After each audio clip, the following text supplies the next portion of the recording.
Next question. How does default aggressive apply to jiu-jitsu? Or does it apply to jiu-jitsu? Well, good question. Now, well, first of all, it doesn't apply during training. Okay? But it completely applies during competition, and obviously it applies in the streets. So what I mean by that is, in training, it's okay to get in bad positions. It's okay to let things happen. It's okay to let somebody grab that collar or grab that sleeve or get a cross line. It's okay. I mean, it's okay to put yourself at risk in competitions. That's okay. Matter of fact, it's encouraged in a lot of ways. In training. Yeah, in training. It's encouraged in training. But in competition, you can't do that. You cannot do that. In the street, you definitely cannot do that. And in fact, in the street, you've got to proactively and aggressively, first of all, avoid the bad situation. But if they come, then you've got to handle those situations with aggression and speed and violence of action.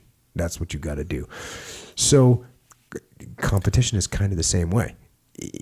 In competition, if you give a guy an inch, if you give a guy a grip, if you give a guy a position, they will not let go of it. It's not happening. They will hang on to that thing like with the gi in competition. Somebody gets a grip on some part of your gi, they white knuckle that thing, especially in the lower belts. But it's the higher belts too, man. It's every belt. Yeah. Because that gi, that grip, can be the difference between winning and losing. Period. Yep.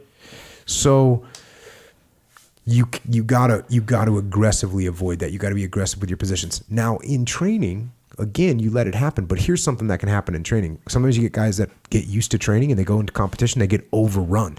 They get overwhelmed and overrun because they thought, man, the guy grabs my collar. Hey, Jocko grabs my collar every time we roll. Right. And they don't realize that when this guy grabs your collar, he's going to attack. Yeah. And so what you have to do, and the other thing is in a competition, there's a time limit. Because there is kind of there's such a thing sort of as a counter puncher in jiu-jitsu, right? Yeah. Someone that, and I'm kind of like that, right? Like I don't usually force a move to happen. Usually I'm going to let you make your own mistakes. I'm going to let my opponent make a bad move, and then I'm going to capitalize on it. Because there's a lot less work for me. I mean, it's a lot less work when your opponent gives you the submission or gives you the transition or gives you the sweep than trying to make it happen. But again, in competition, it doesn't really work because they're not going to take any risk. They're not going to take any risk, and there's probably not going to be any openings. Now, again, another piece of this, in a long match, maybe I'm just trying to tire somebody out.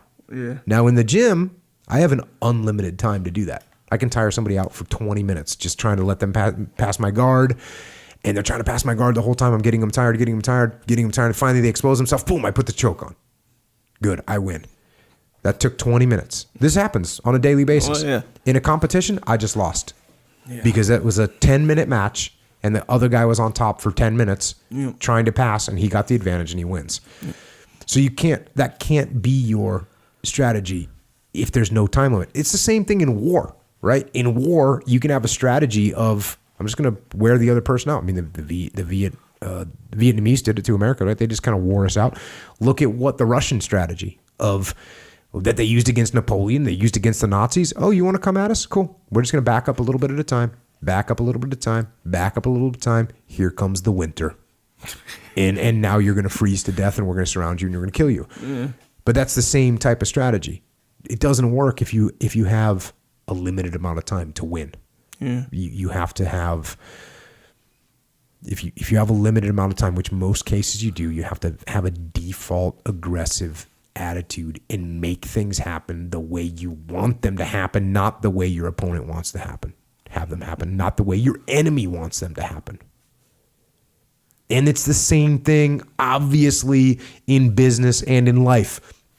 The good things. The good positions, the good details, the good promotions, the rewards. They're not going to come and knock on your door. You got to go out and you got to take them.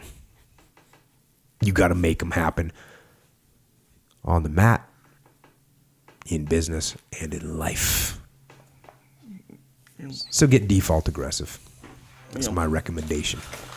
Yeah, it's weird. And jiu-jitsu is so ambiguous as far as like an art, and there's like this big spectrum, and there's all these exceptions. You know how you say the counter puncher in jiu-jitsu, where like some guys even like you can be a counter puncher in jiu-jitsu and still be like aggressive, but so your first move won't be like, okay, if you're going for a sweep, your first move won't be the sweep.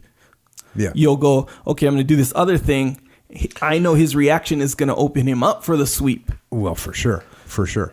That's cover and move. Actually, it's cover and move. It's flanking. It's flanking because all that stuff. Yeah, because I start attacking your neck and you pull your hand up to defend it. Boom, that took your base away. I'm sweeping you. Right. Boom. That's what it was. It was a cover move. I'm covering my actual attack with my other move. Yeah.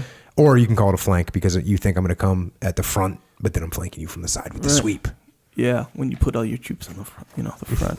Yeah, it's almost like that's almost like a philosophical question where you can answer it as it applies to something specific. So, like for example, like default aggressive in jiu-jitsu, meaning my default aggressive way of approaching it will give me advantage in this way, where I'm going to impose my game, whether that's the counter-punching game, whether it's the wear him out for a while game, whether it's, overrun him with my conditioning game, whatever that game is, I'm going to aggressively put it on him before he puts it on me. Default, like right from the time the guy says go, or, when it goes down the street, whenever. Even in training, whatever. You're training like that if you want. So that'll keep him in the defensive where he can't get his game going on you. He's defending your game the whole time. Yeah. You definitely want to impose your will. We say that all the time with UFC fighters. You want the UFC fighter that imposes his will on the other fighter is going to win. Yeah. They're going to win. And it's the same thing with war. You impose your will on the enemy. That's what you do. You impose your will on the enemy and you'll break them.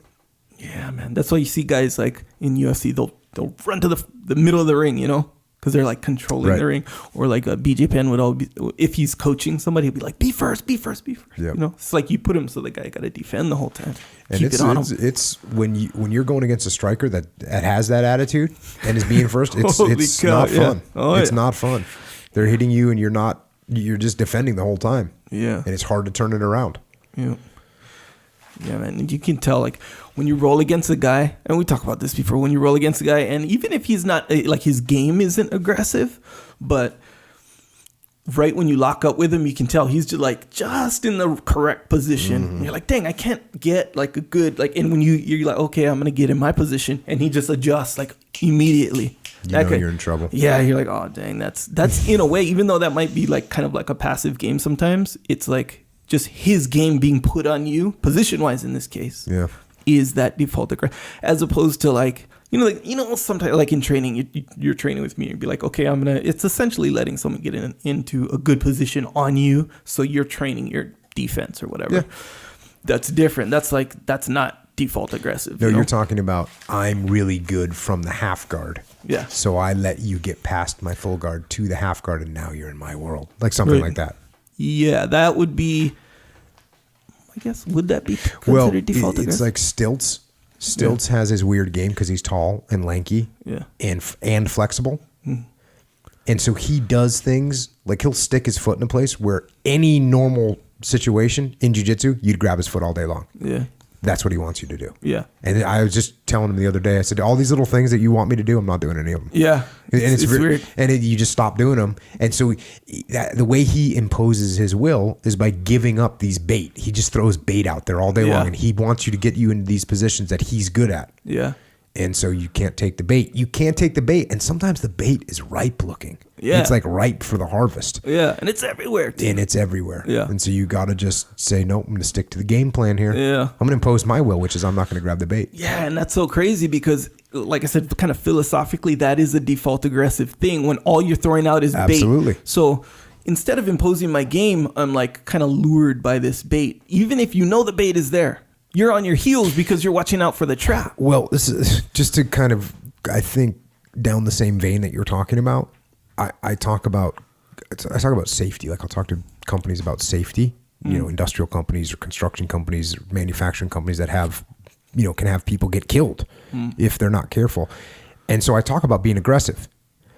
And, it's okay, well then, Jocko, how does default aggressive going to keep us safe? Because if I got guys that are out on a construction site being super aggressive all day, guess what? They're going to take risks that they shouldn't. And I say, absolutely wrong, because guess what you're going to get aggressive with?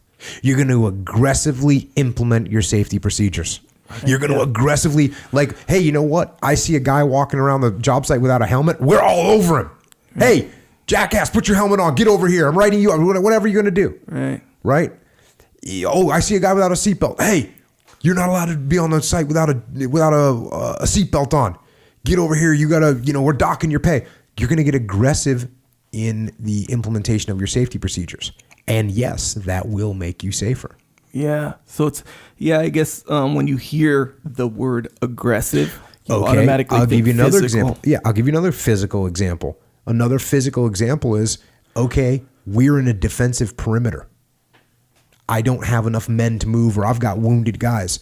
I am going to aggressively set security. Right? I'm going to put a big machine gun over here. I'm going to get that high ground over there. So you can do things aggressively, even though by their nature they might not seem aggressive at first. Yeah. I think that's what you're trying to say. Yeah, fully. So it's almost like it's deeper. It's deeper than just like physically just jumping in. Absolutely. It's more like the idea of whatever's going on. Here's another one.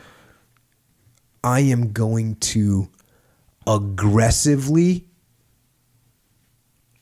ignore you. No, I'm going to aggressively counsel you and mentor you. Now, the worst thing I could do is go, Echo, you better listen to me. That's the worst thing I could do. Mm-hmm. But to be aggressive in doing that, what am I going to do? I'm going to set really good goals. I'm going to flank you. I'm going to get into your mind. I'm being aggressive, but it's not an external aggression. It's an internal aggression that only I know is happening. You're going to know what's happening in a year when you've all of a sudden improved and you've been successful, and you go, dang, man, Jocko's really helped me out with some stuff. I didn't really realize that was going on, but he did. I was aggressively doing it, but you would have never called it aggressive from an external viewpoint. Yeah, so it's as opposed to, let's say, like some sort of a laid back approach, right? Like if you have a laid back approach to security, if you have a laid back approach to mentorship or whatever, or a laid back approach to safety. Well, none of those things are good. Exactly. That's why we have a default aggressive attitude about things. There you go. Clarified. We get after it. I don't know, though. One could say that, back to the question, one could say that having a laid back attitude in jiu-jitsu. Then again, on the street, that'll be less likely. To have a laid back, jiu-jitsu in the street. There's exceptions everywhere, I would think. But I would say, if it's going down, it's going down. Default aggressive. Get aggressive in the street. Yeah. I'm telling you right now. Yeah. Once it happens, once the decision has been made, get after it. If it's go time. If it's not go time, it's not go time. Avoid it as long as you can. Avoid it as long as you can. But when you got to go hard. Go hard. Legit.